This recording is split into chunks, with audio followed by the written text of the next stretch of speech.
एक नंबर। हा बर्गर पाहूनच तोंडाला पाणी सुटलं की नाही? चला आज बनवूया असा चीजी आणि सुपर टेस्टी होममेड बर्गर। याच्या एक्सप्रेशनवरूनच तुम्हाला समजलं असेल बर्गर किती टेस्टी झाला आहे ते। चला तर मग सर्वात आधी मॅरिनेशन तयार करून घेऊया। आता मॅरिनेट बनवून घेताना मी याच्यामध्ये बारीक चिरलेली काकडी, बारीक चिरलेला कांदा आणि बारीक चिरलेला टोमॅटो पूर्ण मिक्सचर करून घेतलं आहे आणि त्यानंतर याच्यामध्ये उभा कोबी मी चिरला आहे, तो सुद्धा बारीकच चिरून घेतला आहे। तर आता मी इथे विनग्रीन्सचा चीजी सॉस ॲड करते आणि तंदुरी मायोसुद्धा वापरत आहे। हे दोन्ही एकत्र मिक्स केल्यावर चव एकदम भन्नाट लागते।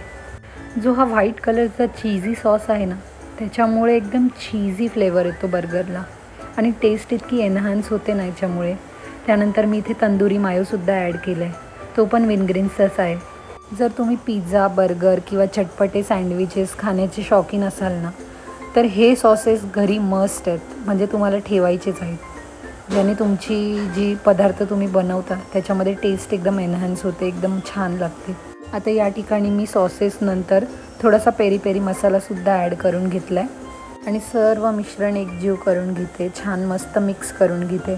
छान मी हे सर्व मॅरिनेट करून घेतलं आहे आणि आता हे टाकल्यानंतरसुद्धा आपल्याला पाहिजे ती हलकीशी चटपटी टेस्ट येत नाही, त्यासाठी मी आता इथे पिझ्झा पास्ता सॉससुद्धा ॲड करून घेते, जेणेकरून याची टेस्ट अजून एनहान्स होईल आणि जेव्हा तुम्ही बर्गर खाता ना, तेव्हा या पिझ्झा पास्ता सॉसची जी टेस्ट आहे ती त्या बर्गरमध्ये नक्कीच कळून येते।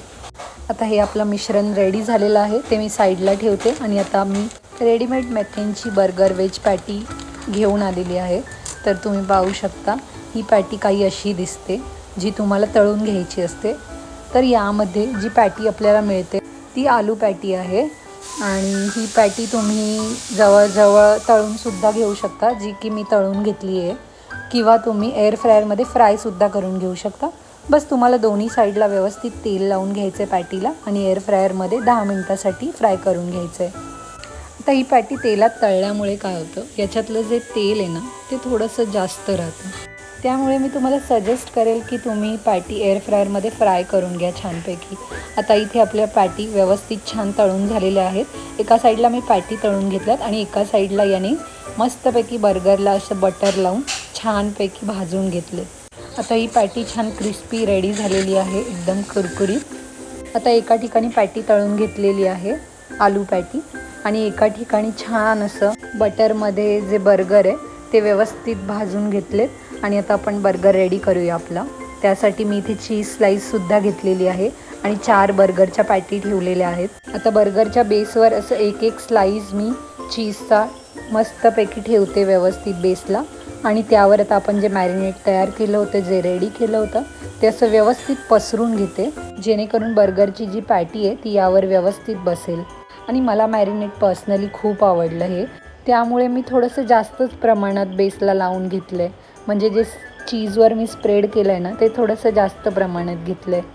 आता प्रत्येक बर्गरवर मी एक एक पॅटी अशी व्यवस्थित ठेवून घेतली आहे।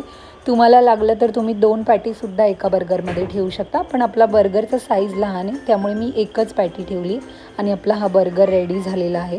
आणि टेस्ट तर इतकी कमाल झाली आहे ना या बर्गरची की काय सांगू, कमालच।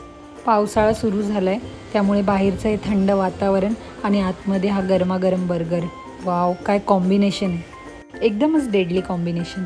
आणि पावसाळ्यात बाहेरचं खाण्यापेक्षा असं होममेड बर्गर बनवून खाण्याची मजाच काहीतरी वेगळी आहे। ही रेसिपी तुम्ही नक्की करून बघा आणि कशी झाली ते मला कमेंटमध्ये जरूर सांगा। तुमचा फीडबॅक वाचायला मला नेहमीच आवडतो। व्हिडिओ आवडला असेल तर लाईक, शेअर, सबस्क्राईब करायला विसरू नका। भेटूया पुन्हा पुढच्या व्हिडिओत।